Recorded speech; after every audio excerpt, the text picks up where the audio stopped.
जय माता दी। आज हम लोग कुंडली का एनालिसिस देखेंगे। पीवी नरसिम्हा राव, पीवी नरसिम्हा राव, और उनका बायो भी कुछ देखेंगे हम लोग। सो केयरफुली आप लोग देखना कि एस्ट्रोलॉजी कैसे काम करती है। Let's see. इनका बर्थ डिटेल देख लेंगे। जन्म इनका 28 जून 1921 का हुआ। टाइम 11:30 बजे। टाइम पे बहुत ध्यान दीजिए, मैं बार बार बोलता हूँ कि मिड डे और मिड नाइट का टाइम बहुत ऑस्पिशियस होता है। नरेंद्र मोदी हमारे जो भी करंट प्राइम मिनिस्टर, उनका 11 बजे, इनका 11:30 बजे। इंदिरा गांधी का रात के 11 सवा 11 बजे मिड नाइट का। तो ये टाइम बहुत इंपॉर्टेंट होती है, आदमी को बहुत ऊपर लेके जाता है मिड डे और मिड नाइट का जन्म। Place Karimnagar. That time Andhra Pradesh था, उस टाइम आंध्र प्रदेश था, अभी ये तेलंगाना हो गया। वारंगल डिस्ट्रिक्ट है, प्लेस करीमनगर है। लग्न इनकी कन्या, लग्न कुंडली और नवमांश कुंडली, दो कुंडली को कभी भी रखना चाहिए एनालिसिस के लिए और समझने के लिए। तो लग्न इनकी कन्या, मतलब इसको लग्न कहते हैं, पहले स्थान को लग्न कहते हैं।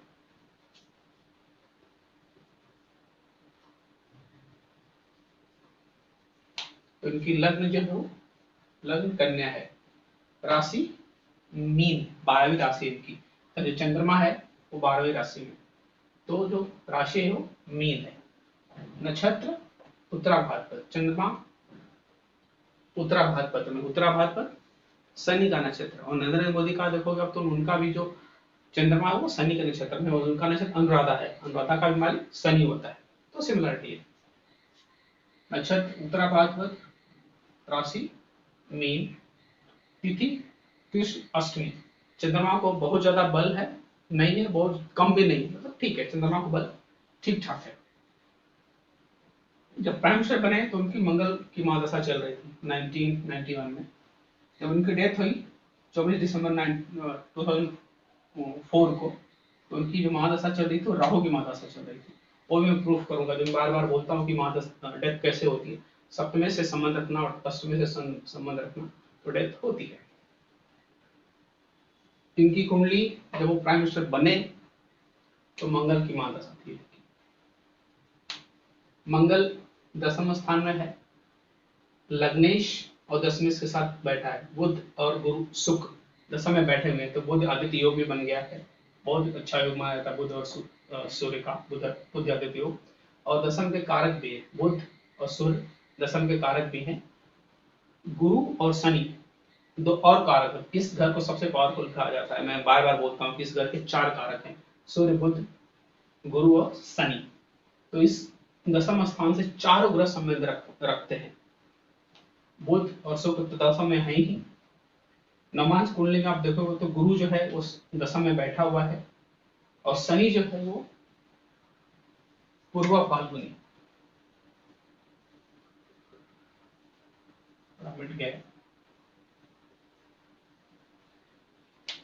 शनि जो पूर्व फाल्गुनी नक्षत्र में बैठा हुआ है। सिंह राशि पूर्व फाल्गुनी, तो पूर्व फाल्गुनी का जो मालिक है वो शुक्र होता है, और शुक्र की राशि यहाँ पे पड़ी हुई दशम में।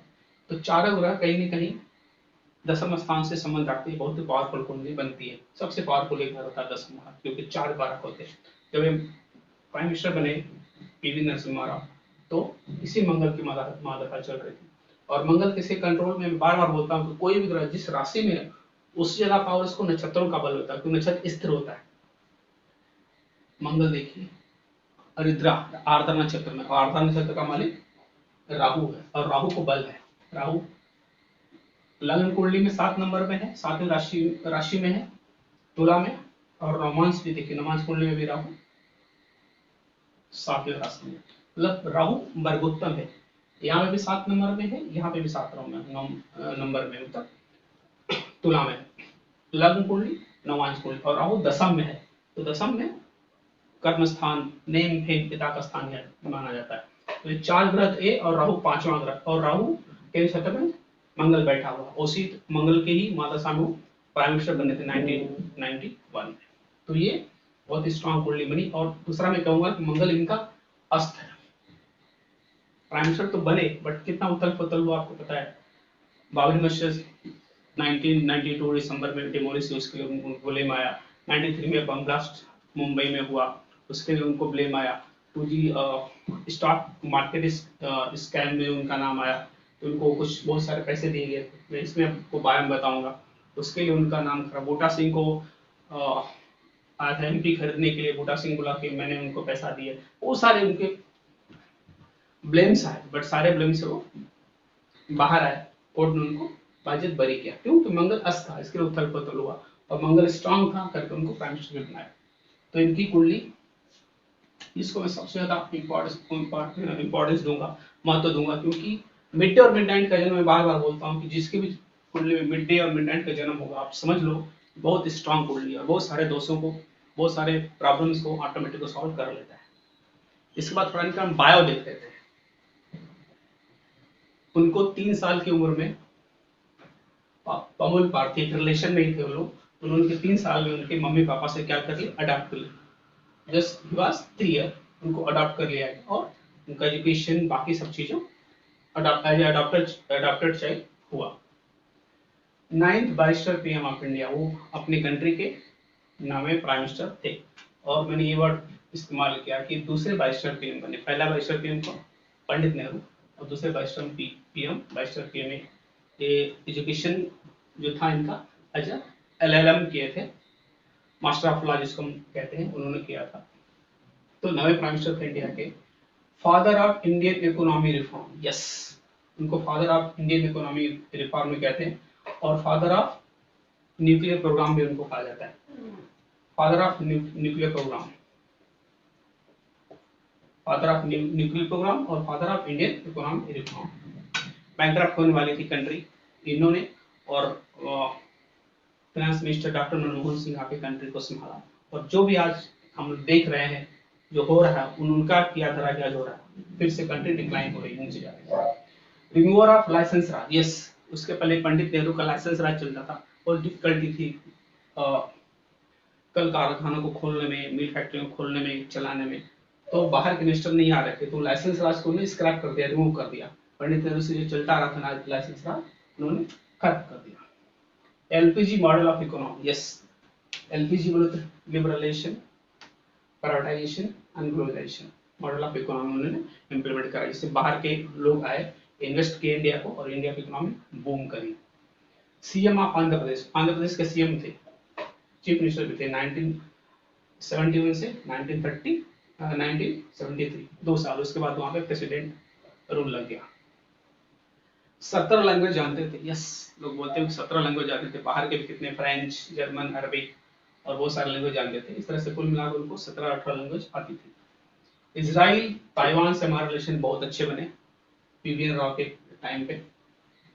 File a court from Nandyal to join Lok Sabha, जब वो लोकसभा में प्राइम मिनिस्टर बने तो लोकसभा के मेंबर नहीं थे, तो उनको बाइपोल इलेक्शन से कंटेस्ट करना पड़ा, और ये Guinness book of world record में उस टाइम पे रिकॉर्ड हुआ कि 5 लाख वोटों से उस टाइम को जीते थे, जब वो लोकसभा के इलेक्शन लड़े थे प्राइम मिनिस्टर बनने के लिए उनको। FDI foreign direct investment, foreign investment, ध्यान दीजिएगा इस बात को। US डॉलर जब वो प्राइम मिनिस्टर बने तो इंडिया का जो फॉरेन इन्वेस्टमेंट था इंडिया में 132 मिलियन US डॉलर था 1992 में, और 96 आते आते 5 बिलियन US डॉलर हो गया। कैन यू इमेजिन कि मिलियन का बिलियन, मतलब 1000 मिलियन इक्वल टू 1 बिलियन होता है। तो कितना बड़ा उन्होंने अचीवमेंट किया, कितना इकोनॉमी बूम आया, कितने इन्वेस्टमेंट फॉरेन से आए, इसी से पता लगा सकते हो। वेरी इंपॉर्टेंट चीज है ये। जब वो बने 1992 में 132 बिलियन था फॉरेन इन्वेस्टमेंट, और 96 आते आते 5 बिलियन हो गया, मिलियन का बिलियन हो गया, बहुत बड़ा अचीवमेंट। और पोल बहुत जगह से लड़े, 3 स्टेट से लड़े और जीते, आंध्र प्रदेश से, उड़ीसा से, महाराष्ट्र से, ये भी एक अचीवमेंट उनका। Appointed non political economist doctor Manmohan Singh as a पहली बार हिस्ट्री में शायद होगा कि किसी को फाइनेंस मिनिस्टर बनाया जाए जो पॉलिटिक्स में, राजनीति में था ही नहीं, बाहर से लेके आया गया। किसने किया? PVN राव ने किया। डॉक्टर मनमोहन सिंह को अपने गवर्नमेंट में उन्होंने as a finance minister appoint किया, नॉन पॉलिटिकल थे, तो दिस इज अ पॉइंट कि नॉन पॉलिटिकल बंदे को भी उन्होंने फाइनेंस मिनिस्टर बनाया। अपोजिशन लीडर के लिए भी उनका कितना फेथ था, कितना भरोसा था। देखिए कि अटल बिहारी वाजपेयी को उन्होंने इवन यूनाइटेड नेशंस में भेज दिया था, जाके आप वहां पे रिप्रेजेंट करिए इंडिया को। और सुब्रमण्यम स्वामी को इंटरनेशनल ट्रेड और लेबर लॉ के लिए भी उन्होंने अपॉइंट किया था। तो बहुत अच्छी बात थी। आपकी राजनीति देख रहे हो कि सिर्फ अपनी पार्टी अपोजिशन को हम इंपॉर्टेंस नहीं देते हैं, उनके रिप्रेजेंटेटिव को जो अच्छा काम कर रहा है उसको अपने कैबिनेट में अपने साथ रखते नहीं, बट उस टाइम उन्होंने बहुत अच्छा काम किया। अपोजिशन का लीडर होने के बावजूद भी उन्होंने ऐसा कुछ किया। राम जेठमलानी, सबको पता है कि जो शायद डेथ होगी, तो आज very famous lawyer barrister Ram Jethmalani ने ब्लेम किया कि हर्षद मेहता स्कैम जो स्टॉक एक्सचेंज का हुआ था उसके लिए 1 करोड़ रुपया हम लोगों ने वीवीएन राव को दिया, बाद में गवर्नमेंट ने इसको खारिज किया। बूटा सिंह के साथ भी कनेक्शन आए कि बूटा सिंह ने उनको खरीद फरोख्त करने के लिए एमपी का पैसा दिया। तो ये सब चीजें मैंने पॉइंट लिखा है कि राम जेठमलानी ने भी क्लेम किया कि हमारे जो क्लाइंट है हर्षद मेहता ने वीवीएन राव को पैसे दिए, वैसे ऐसा कुछ मिला नहीं। इनकी जो शादी थी वो 10 साल की उम्र में, बहुत छोटे थे, शादी हो गई। 3 बेटे और 5 बेटियां, मतलब 8 बच्चे उनको कुल मिला के थे। क्रिमेटेड इन हैदराबाद, डेथ के बाद उनको हैदराबाद में क्रिमेशन कर दिया गया, उनको दफन कर दिया गया। और कहा जाता है कि डेथ के बाद उनको दिल्ली में जो कांग्रेस की जो ऑफिस है, मुख्यालय है, मेन ऑफिस, वहां पे भी ले जाने के लिए मना कर दिया गया। शायद लोग बोलते हैं कि सोनिया गांधी ने मना किया था कि मत यहाँ पे लाओ। बुरी बात है, इतना जो अचीवमेंट किया कंट्री के लिए, लोगों के लिए, बहुत पैट्रियट थे। इवन अब एपीजे अब्दुल कलाम ने भी कहा था कि देखिए वाज अ ट्रू पैट्रियट, सही मायने में कोई पैट्रियट है, देशभक्त है, तो वीवीएन राव थे। ये कलाम जी का स्टेटमेंट। तो उनको मुख्यालय पे कांग्रेस के नहीं लाने दिया गया। इवन दिल्ली में उसको दाह संस्कार भी नहीं करने दिया गया। दिल्ली से उनको हैदराबाद लेके जाया गया, वहां से उनका सब कुछ हुआ। और 96 तक थे प्रधानमंत्री।